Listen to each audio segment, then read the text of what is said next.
હિન્દુ પંચાગ અનુસાર દર વર્ષે વૈશાખ મહિનાની સુદ ત્રીજના દિવસે અક્ષય તૃતીયા એટલે કે અખાત ત્રીજ ઉજવવામાં આવે છે અને આ એક વણજોઈતું મુહૂર્ત હોય છે જેમાં માંગલિક કાર્ય કરવા શુભ ગણાય છે અને આ દિવસે લોકો ધનના દેવી માં લક્ષ્મીની પૂજા પણ કરે છે.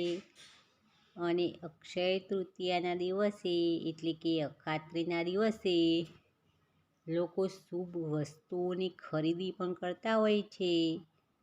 અને એની સાથે સાથે જો એક 4 સરળ ઉપાય કરવામાં આવે તો માતા લક્ષ્મીની વિશેષ કૃપા પ્રાપ્ત કરી શકાય છે.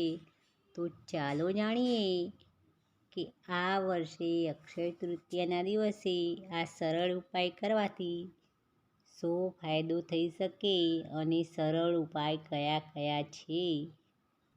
તો વૈદિક પંચાગ અનુસાર આ વર્ષે અખાત ત્રીજ 10 મેના રોજ ઉજવાશે અને ત્રીજની તિથિની શરૂઆત 10 મેના રોજ સવારે 4 વાગ્યાથી 17 મિનિટે શરૂ થશે એટલે કે 4:17થી શરૂ થાય છે અને એનું શુભ મુહૂર્ત સવારે પૂજા કરવાનું 5 કલાક અને 33 મિનિટથી શરૂ થશે જે 12 કલાક અને 18 મિનિટ સુધી રહેશે. એટલે સવારે 5:33થી શરૂ થઈ અને 12 અને 18 મિનિટ સુધી રહેશે. તો આ સમય દરમિયાન તમે માતા લક્ષ્મી અને ભગવાન વિષ્ણુની પૂજા કરી શકો છો. અને હવે જોઈએ કે આ દિવસે કયા ઉપાયો કરવા.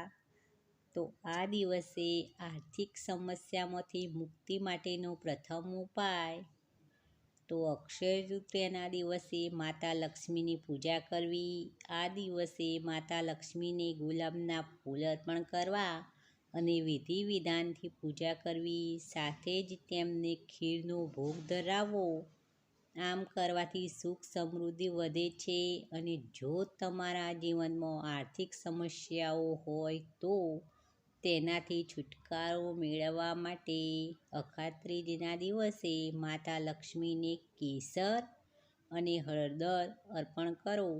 આમ કરવાથી આર્થિક સમસ્યાથી છુટકારો મળી શકે છે.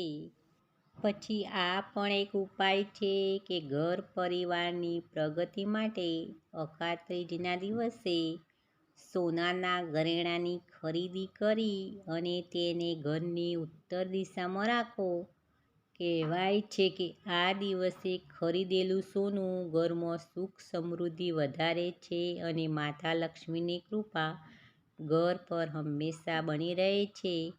અને તે ઉપરાંત અખાત ત્રીજના દિવસે આસોપાલવ અથવા તો આંબાના તાજા પાનનું તોરણ બનાવીને ઘરના મુખ્ય દરવાજા પર અવશ્ય બાંધવું.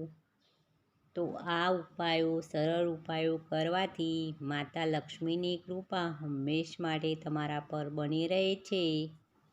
અને આ ઉપાયો અખાત ત્રીજના દિવસે શુભ મુહૂર્તમાં જ કરવા એટલે 5:33થી 12:18 સુધી આ કાર્યો પૂરા કરી દેવા. તો મિત્રો વિડીયો પસંદ આવે તો એક લાઈક અવશ્ય કરો, બીજાની સાથે શેર પણ કરો અને આવા નવા વિચાર જાણવા મારી નવી વિચારધારા ચેનલને સબસ્ક્રાઈબ કરો. ફરી મળીશું નવા કોઈ વિચાર સાથે નવી વિચારધારામાં.